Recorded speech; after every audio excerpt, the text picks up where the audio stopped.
You tired? Right now, as far as the sleep goes, he is getting up probably between 3 and 6 times a night. She just screams and freaks out. Everybody thinks that it's supposed to be, okay, you're supposed to be able to lay your kid in the bed and they're supposed to fall asleep. It was basically like having a newborn all the time. 2 Utah moms, one common problem. Their children, 10-month-old Talia and 22-month-old Caden, are not sleeping through the night.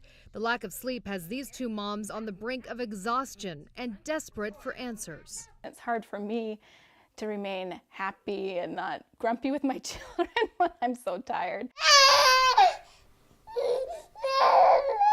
There are definitely conditions that affect kids at night. Dr. Ellie Brownstein is the first line of defense for parents in the battle against sleep disorders. According to Dr. Brownstein, if kids aren't sleeping through the night after 6 months of age, parents should first try to work with their child to practice good sleep hygiene. You have to clean up how they go to sleep so that when they wake up on their own, they can go back to sleep on their own without you, without a bottle, without being held, without being wrapped back up, or without sleeping next to another person. According to Dr. Brownstein, good sleep hygiene means consistency in bedtimes, and that includes weekends and holidays, and a period of calm before bedtime, which means no playing, no television, or stimulating activity.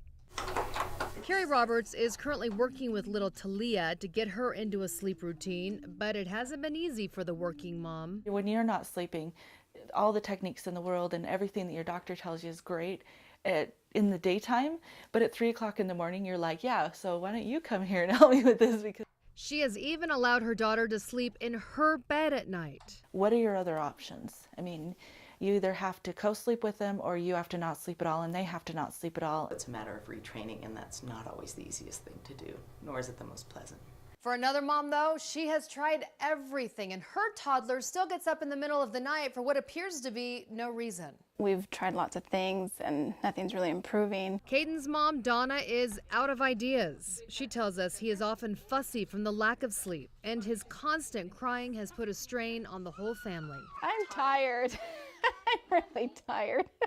And so is my husband. Donna has worked with doctors to get Caden to clean up his sleep routine. Nothing has worked, so he's now been sent to a sleep expert. What's that, Caden? To help get a better idea of what's going on, doctors use sleep studies that measure a child's brain activity and breathing while they're asleep. And it opens up a lot of different possibilities that might need the expertise of multiple specialists. Dr. Amit Daftari is the medical director for the sleep program at Primary Children's Medical Center. He tells us that sleep problems can have an effect on a child's memory and learning. When they are sleep deprived, they tend to be hyperactive rather than adults who tend to be sleepy. So that's the reason why you often see a lot of hyperactive behavior in these children. There were people who said that, maybe he needed more comforting. People that recommended just giving him medication to knock him out. And for Caden's mother, the sleep study may be her last hope for a good night's rest. Now that they know that he could have a sleep disorder, it's kind of changed. It is a real problem. Your parenting isn't bad, that there's actually a problem that needs to be fixed.